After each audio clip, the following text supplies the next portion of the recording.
سے اس ٹاپک کی طرف آتے ہیں. آپ جو میں نے غور کیا ہے, جو آپ کو آبزرو کیا ہے, اتنے سالوں سے میں آپ سے فیض لے رہا ہوں, آپ میں ایک ایسا فی البدی ایک ہے کہ آپ موقع کی مناسبت سے ایسا چنوا قسم کا شعر فوراً عطا ہو جاتا ہے.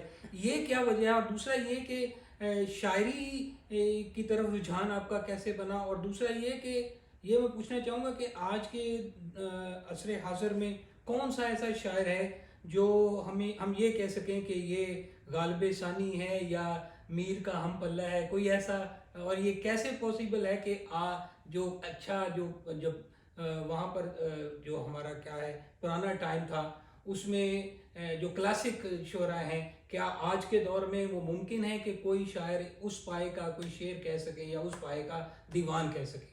واو, بہت مشکل سوال ہے عامر بیگ. بات یہ ہے کہ ایک بات کو طے ہے کہ جو زمانہ بھی آتا ہے, جو وقت بھی آتا ہے, وہ اپنے ساتھ اپنے ستارے لے کر آتا ہے. اس کے اپنے سٹارز ہوتے ہیں, اپنے سٹار ورڈز ہوتے ہیں, وہ ایک اپنا ایک حوالہ بنتا ہے. دوسری بات یہ ہے کہ یہ جو اپنے غالب ثانی یا میر کے دوسرا میر کی بات کی ہے, تو مجھے تو نہیں لگتا کہ کوئی ایسا وقت آئے گا کہ جب کہ ہم پلہ کو اس طرح کا شعر کہہ پائے گا. وقت اور حالات جو آپ کے چاروں طرف سانس لے رہے ہوتے ہیں, وہی آپ کو غالب بھی بناتے ہیں, وہی آپ کو میر بھی بناتے ہیں. اور وہ زمانہ ذرا مختلف سا تھا جس دور میں. اب ہم بالکل ایک مختلف دور میں زندہ ہیں. اب ہمارے جینے مرنے, زندگی بسر کرنے, زندگی کرنے کا سارا سلسلہ بدل گیا ہے. اب جب یہ چیزیں میرے شعر میں آئیں گی تو میں اس معیار کو شاید اس لیے نہ چھو پاؤں کہ اب مجھے جلدی کی ہے, میں جلدی کرنا چاہتا ہوں. اب دیکھیں کوئی بھی شعبہ دیکھ لیں, کل دیکھیے پینٹنگز تو آج بھی بن رہی ہیں, میرا خیال ہے لاکھوں کی تعداد میں بن رہی ہے, لیکن اب وہ جو بنا گئے ہیں تو اب ہر آدمی پورٹریٹ بنا کر اب ہر آدمی مونالیزا نہیں بنا رہا, نہیں بنا سکتا. اب بہت کچھ بنا لے گا. لاسٹ سفر کی تصویر پھر دوبارہ نہیں بن سکتی, جو بن گئی سو اس زمانے اس کے پیچھے ان کا وقت کام کر رہا تھا. یہ جو وقت ہے یہ آپ یہاں سے آپ ٹولز لیتے ہیں, یہی آپ کے ٹولز ہیں, وہ آپ کو آتے ہیں اور آپ اس کے مطابق کرتے ہیں. تو یہ تو میں نہیں سمجھتا کہ کوئی ایسا شعر. ہاں پھر دوسری بات یہ ہے, یہ وقت جو ہے نا, یہ آپ نے سمجھ لیں کہ یہ ایک فلٹر ہے, ایک چھلنی ہے.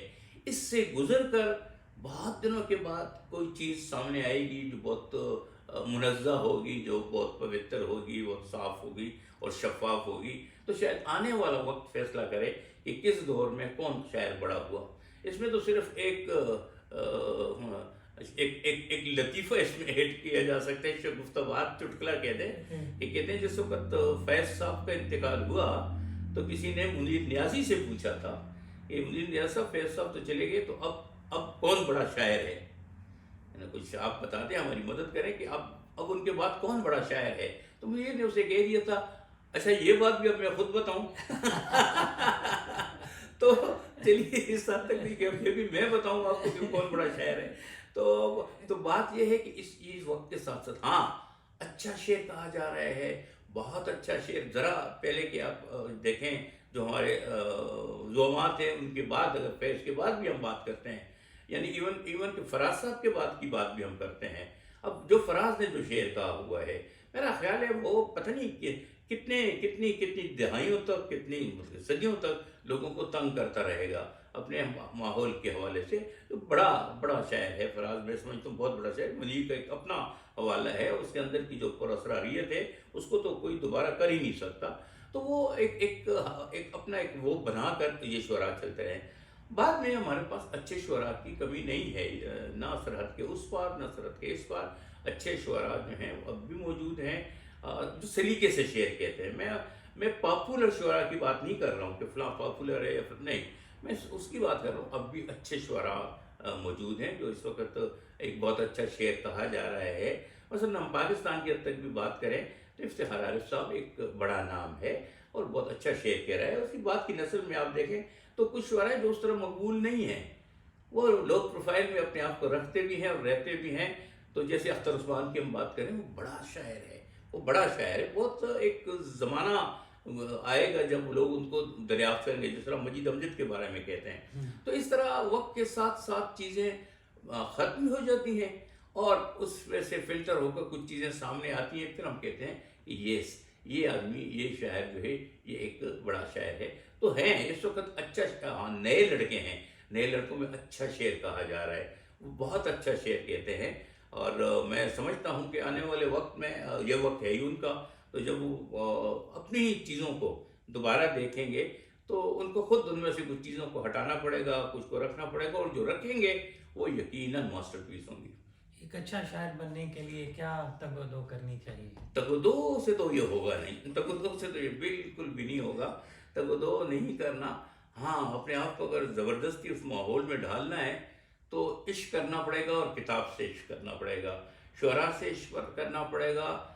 دو حوالوں سے آپ اساتذہ کو بھی پڑھیں، زبان کے حوالے سے، تاکہ اگر آپ اردو میں شاعری کر رہے ہیں، آپ پنجابی میں، پشتو، کسی بھی زبان میں، اس زبان کے جو بڑے لوگ تھے ان کو ضرور پڑھنا چاہیے. آپ کو پتہ چلے گا. اور پھر اس بات پہ بہت زیادہ غور کرنے کی ضرورت ہے کہ غالب کیوں غالب ہے، میر کیوں میر ہے. کیا ایسا کہا تھا؟ کیا میر کے زمانے میں بس ایک ہی شاعر تھا؟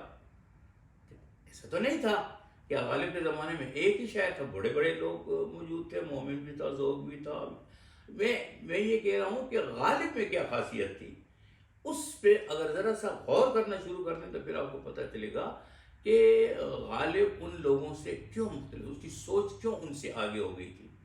لیکن آپ یہ دیکھیں کہ غالب کو کیا اس زمانے میں مانا گیا؟ نہیں، اس کو تو نہیں مانا گیا. تو اس کا مطلب ہوا کہ یہ فیصلہ بعد میں ہوتا ہے کہ میر کون ہے اور غالب کون ہے. یہ اس دور میں نہیں ہوتا. میر کا کیا، لکھنؤ جس کو شہر تہذیب کہتے ہیں، تو اس کو دیکھیں نا کہ پہلی جو اس کی اپیئرنس ایک مشاعرے کی، اس کا کیا اثر ہوا تھا. تو وہ میر کے ساتھ انہوں نے کیا کیا تھا، بلکہ اسی شعر تہذیب کو آپ دیکھیں تو جہاں میر کے کو دفن کیا گیا تھا، میں جب لکھنؤ گیا تھا، میں پوچھا تھا کچھ دوستوں سے، اس نے کہا کہ اب وہاں تو ریلوے جنکشن بن گیا ہے. تو وہ میر جو کہتا تھا، سراہنے میر کے آہستہ بولو، ابھی تک روتے روتے سو گیا ہے، اب دن رات اس کے سینے پر ریل گاڑی چنگاڑ رہی ہیں. یہ شعر تہذیب جب آیا تو یہ اثر کیا، جب وہ گیا تو یہ اثر کیا. لیکن بہرحال میر کل بھی میر تھا، میر بہرحال آج بھی میر ہے. اور اس کا شعر آپ پڑھیں تو آپ کو لگے گا کہ یار یہ شعر گزشتہ رات کسی نے کہا ہے. یہ جو نیا پن ہے، یہ شاید ایک ہاتھ کر دیتا ہے کہ اپنے زمانے میں رہتے ہوئے جمپ کر دیتا ہے آنے والے کئی زمانوں تک. رات محفل میں تیری ہم بھی کھڑے تھے چپ کے، جیسے تصویر لگا دے کوئی دیوار کے ساتھ. اب دیکھیں نئی بات کر رہا ہے، نئے حوالوں سے بات. لگتا ہے یہ 2023 کا شعر ہے، میر نے کہا ہوا ہے. ایک سب آگ ایک سب پانی ہے، دید و دل عذاب ہے دونوں. اب دیکھیں کہ کس حوالے سے، ایک ان حوالوں سے، چاک سینے کہ ہمارے نہیں سینے اچھے، انہی زخموں سے دل و جان ہوا لیتے ہیں. تو اب آپ دیکھیں کیا کیا کہ شعر کہہ رکھا ہے انہوں نے. اور غالب کی تو خیر بات ہی چھوڑے، وہ تو چیزیں دیگر است. اچھا، بہت شکریہ. میں یہاں ہم چونکہ نیو جرسی میں بیٹھے ہیں، نیو یارک کو ایک اردو ادب کا گہوارہ بھی کہا جانے لگا ہے. یہاں پر شاعری کے بارے میں آپ کیا کہیں گے کہ یہاں شاعری کس طرح کی ہو رہی ہے، کیسے پنپ رہی ہے؟ اور امریکہ میں ایسے اگر اجتماعی طور پر دیکھیں تو یہاں پر شاعری کے بارے میں آپ کیا کہنا پسند؟ ہاں بالکل، آپ نے بڑا ایک ویلڈ سوال کیا. جتنی بھی اردو کی نئی بستیاں ہیں، جن میں ظاہر ہے کہ سر فہرست نیو یارک ہے، یہاں بہت اجتماع ہوتے ہیں اور بہت تنظیمیں ہیں اور فعال تنظیمیں ہیں جو کام کر رہی ہیں. اور بھی ہیں شہر جہاں ہیں، جیسے شکاگو میں ہے، جیسے وہی عابد رشید کی سخنور ہے، یا ہیوسٹن میں تقدیس ادب ہے، شاہ غزالی اور فیاض احمد خان رامپوری کی. تو اس طرح کی تنظیمیں، اس طرح کی بڑی تنظیمیں، یہ میں ویسے تو بہت ہیں، میں سب کو جانتا ہوں، لیکن یہ بڑی تنظیمیں. تو نیو یارک میں میرا خیال ہے کہ یہ ایک سلسلہ، اس کو بھی اب میرا خیال ہے 4-5 دہائیوں سے زیادہ ہو گئے ہیں. ہے تو ہمیشہ سے، لیکن جب اس کو بہت زیادہ یہ فعال ہو گیا تھا. اور شاید اس کے پیچھے بھی حلقہ ارباب ذوق کی ان نشستوں کا وہ ہے، حوالہ ہے، کہ جو میرا خیال ہے جوہر میر صاحب کے حوالے. میں جب پہلی دفعہ آیا تھا تو حلقہ ارباب ذوق نیو یارک کی دعوت پر ہی یہاں آیا تھا، جن کا سالانہ مشاعرہ تھا، اور یہ بات ہے ستمبر 99 کی. تو اب بھی ہم ستمبر میں ہی بیٹھے ہوئے ہیں، لیکن اب 2023 سے اب پلوں کے نیچے سے بہت سا پانی اور اوپر سے بہت سا ٹریفک بھی گزر گیا ہے، اور جب ٹریفک گزرتا ہے تو بہت سی چیزوں کو رون ڈالتا ہے، تو بہت سی چیزیں اب یہاں شاید اس طرح کی نہیں ہوں، اور ان کے ذرا کھانے زیادہ ہو گئے ہیں، لیکن اس کے باوجود میں سمجھتا ہوں کہ اچھا شعر بھی کہا جا رہا ہے یہاں پر، اچھا افسانہ بھی لکھا جا رہا ہے، اینڈ ابو آل اچھی نشستیں یہاں ہو رہی ہیں۔